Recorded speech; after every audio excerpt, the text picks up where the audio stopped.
Hello, my friends, and welcome back. I'm Chisgule Gaming, and in today's video, sponsored by the makers of Rise of Kingdoms, I want to talk about the holiday events, and specifically, I want to make sure to call out this one thing right up front that's new. It's a permanent decoration. It's a cosmetic. I get it, but even though we've seen some of these events before, this is a new thing. So we're going to talk about the events. I'm going to open up a bunch of armament crates. You can use the timestamps to jump to whichever part you'd like. I'll give my thoughts about the bundle. We'll get to all of that. First and foremost, though, check out this cosmetic. In fact, I have figured this out. It took me a minute to actually understand this, but this is a decoration that's just for this one city theme. So most people probably aren't going to pick this up unless you're using the city theme, which we're going to talk about later in the video. Do I think that customization options for city themes are cool? Yes. Would I like to see this customization like this? I mean, it's literally a new custom decoration section. Would I like to see a custom decoration section for more stuff? Yes. But I do think that, one decoration for one theme is a pretty sort of narrow pickup in the grand scheme of things. That said, hey, I said I wanted cosmetics. Here's a cosmetic on this theme. We'll talk about the theme later in the vid. This all comes from the Feasts and Frolics event. This you've seen before. Primary currency or premium currency and a secondary currency. The premium currency is the snake pack. The secondary currency is the spring lantern. This is the one that's easy to get. And the funny thing is that for this style of event, my strategy is typically to spend gems to get the premium currency, but we'll talk about that in a minute. There is a city theme that is worth mentioning. This gives you 5% archer attack. I would rather have archer health. I covered this way in depth, especially in a recent video, talking about why it is that health is better than defense better than attack for most marches and combinations. So this is actually a city theme I would get for cosmetic reasons, but otherwise I don't think I want it necessarily in my roster. I mean, there are times where you do want archer attack. The thing that is worth mentioning is that it's got gathering speed. So if you don't have a gathering speed theme and you want one of these, definitely pick that up for the gathering speed. And there's a 7-day login event. Cool. We get these red packets. We'll talk more about that in a minute. We've got the Serpentine Spring. This is where I'm going to go and spend my gems in order to get the premium currency, all right? And it's pretty simple, like spend gems, get premium currency, right? And it shows you how much you've got over here. You also exchange items that you get from a variety of different places. I can show that to you. Where can I show that to you? Actually, I guess it must be within this event now. They move some of this stuff around. Here it is. So map gathering, city collection, and defeating barbs is how you get the currency to exchange for the secondary currency in this event. Whew. Okay. That's how you do it. All right. Now, there is also the Fortune's Favor quest series, 7-day quest series. We've seen this many times. You get as many quests done as you get done, and you don't need to get them all done to get lots of rewards. And also, we've got Protect the Supplies. What do the quests give here? I mean, obviously, getting through level 20 is the goal, but the rank rewards are giving gold heads. There once was a time where this gave materials. And man, legendary materials were, of course, very spicy. And during this event, you can get these red packets and you send them to other governors. And when you claim them, you get some rewards, but you got to be among the first to claim them. So we'll get a few of those red packets because it's funny. I was going to say one of those recharge events where over the course of several days, you need to recharge a certain amount. But this is just recharging a grand total of 12,000 gems. As long as you've unlocked the commander of your choosing, you can get more of their sculptures. I don't know if I should work on Lapu Lapu for funsies, if I should be working on Siege, because maybe that's very critical. Or honestly, I don't know. I'm just moving all in on maybe at some point in an artifact KVK, I use this dude, right? So I'm working on him. But there is, of course, a bundle. The bundle has a few cosmetics, and this bundle is likely to have more speed ups and be more valuable than many of the other bundles that you'll see in the shop. I used to go in and buy pretty much any holiday bundle and kind of max it out and show pictures of it, but I don't do that anymore. And the reason I don't do that anymore is that I don't really need pure speed ups for my account.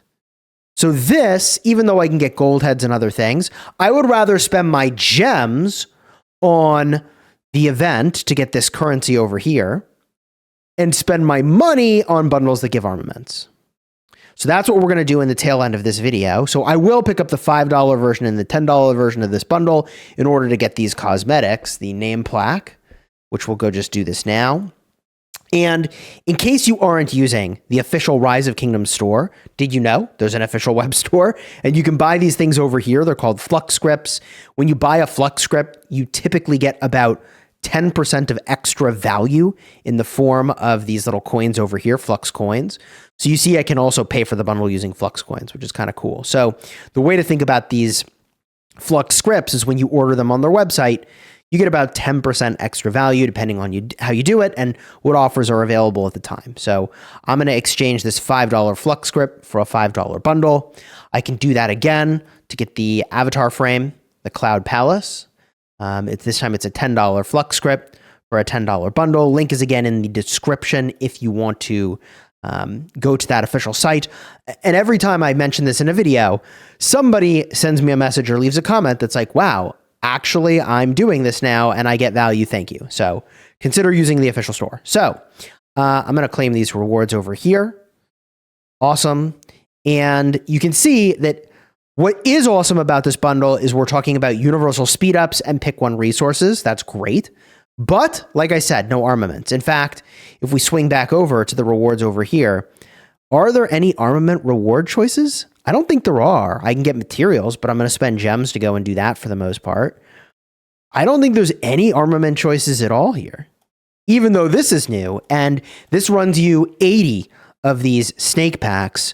Those are 50 gems a pop. So like what, 4,000 gems or so? If you wanted to gem it. It's a cool cosmetic. I'd sign up for that. In fact, I probably will gem that. But you are going to need to get a bunch of these spring lanterns, which I assume you'll do by battling barbs, right? And doing your map gathering and resources in your city. Anyways, because there are no armaments in here, I'm going to go max purchase an armament bundle. But before I do, let's go share one of these red packets. You can see my collection of Flux scripts over here. So here's the red packet. I'm going to use it. I'm going to hit send. It goes to my alliance. You open it up and hopefully you get a reward. Oh, this guy actually got 500 gems. GG Solar Strike actually got hooked up. That's actually kind of crazy. And I feel like normally you don't get like particularly good loot. But I will point out that, you know, the gifts can be claimed pretty quickly here. So yeah, unless you're staring at alliance chat, you might miss out on these. And like, you know, it is what it is. I don't really sweat it. All right. Cool. Let's actually buy the armament bundle now, shall we? And see how we do.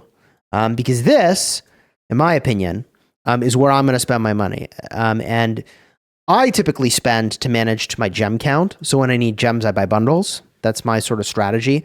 But I take a pretty whaled strategy. As a reminder, if you're spending in a mobile game, consider your financial situation. Okay. I'm not a financial advisor. This is not financial advice, but consider saving for retirement, having an emergency fund, getting out of debt and staying out of debt, prioritizing your family. There are many things that could take priority over spending in a mobile game. Use the information I've shared as a springboard for doing your own research. Again, I'm not a financial advisor, not financial advice. Okay, so now I've maxed this out.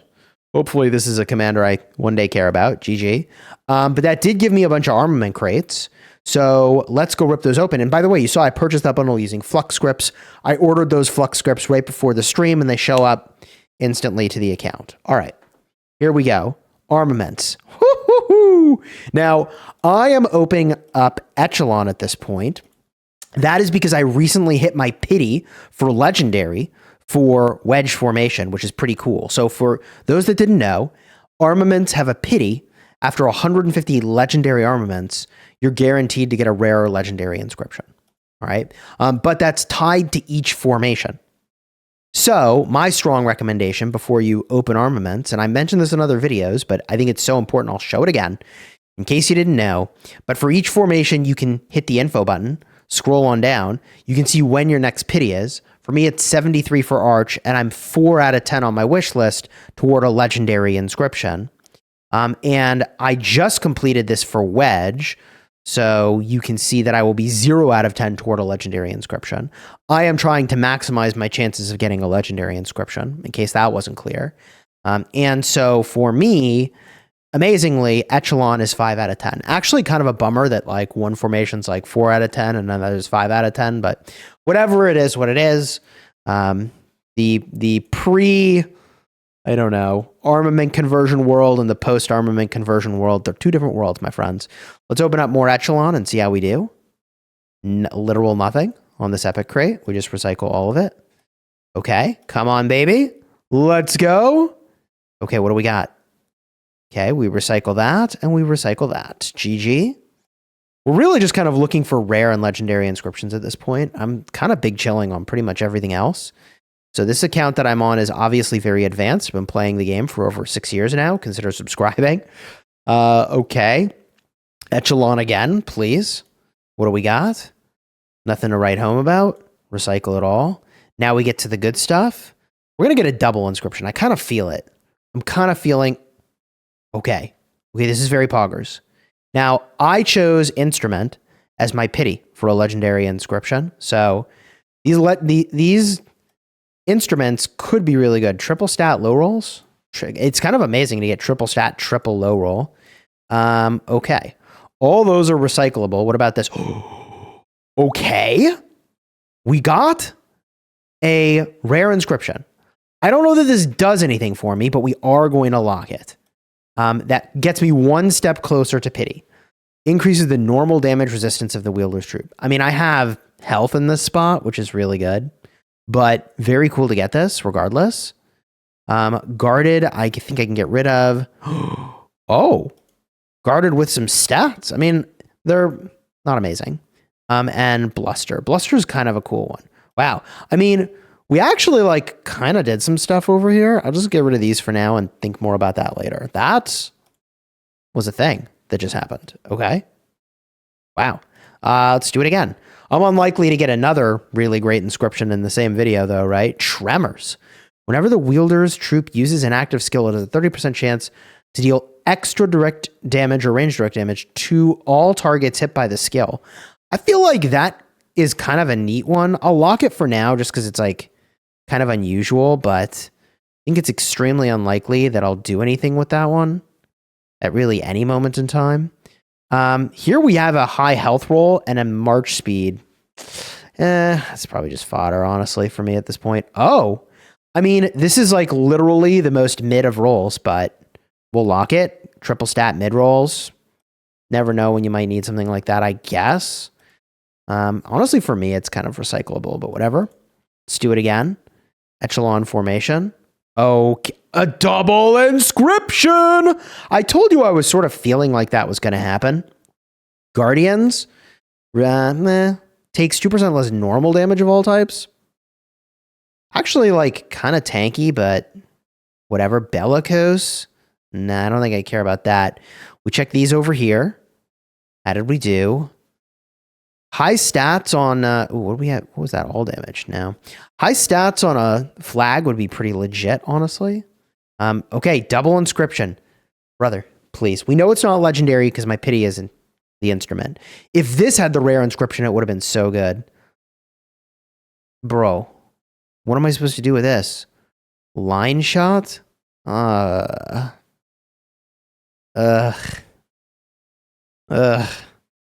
Artisan? Ugh. How did this happen to me? Bellicose. I already got a good bellicose one. All right. I mean, I'll keep it because it's a double inscription, but that was lame as a result. I mean, and it even had a lot of like, relevant stats for one troop type too, but like, man, that V formation stuff. Wow.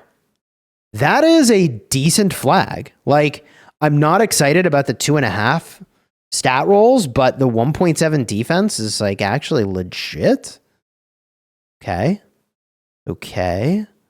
And everything else was a recycle, is what it is. Final 4 for Echelon. And how did we do? Well,